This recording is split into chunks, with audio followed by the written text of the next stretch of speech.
โอ้ทำไมล่ะพี่ยะ ไอ้เอฟเสือ เสื้ออะไรเนี่ย เสือนี่นี่ อ๋อมันใส่ข้างหลังนั่นบ่อันนั้นนะดูดิ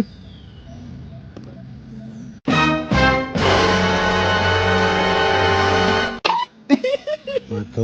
พี่ยะสละถุงเท้าเลยนะครับเนี่ยเนี่ยเอาถุงเท้ามาทำอะไรกัน แต่เอาไว้ พอดีเลยมัน ได้ขอบคุณล่ะคิดว่า ตัวเล็กกว่าเขาใช่ไหม แม่น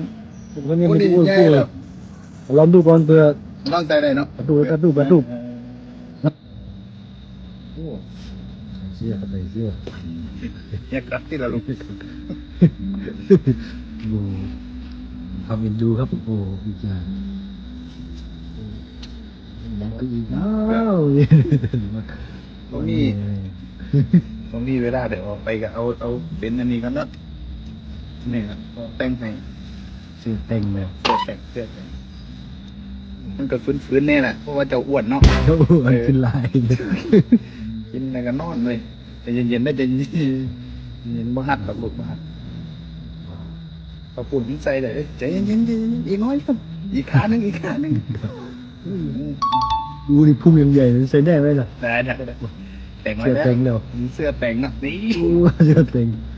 ได้ฉันอย่างดี เรือ ดูพุ่งมาดิโอ้เสื้อเต็ง เอาไปนี่ มันเยอะพร้อมเลย นี่นั่นไหนนี่ เสื้อเต็ง ไปมากวนนะ โอ้เสื้อเต็งอันนี้น้อยใจดิทำไมเน่ทำไม จัด ได้ประวัติตัวนี้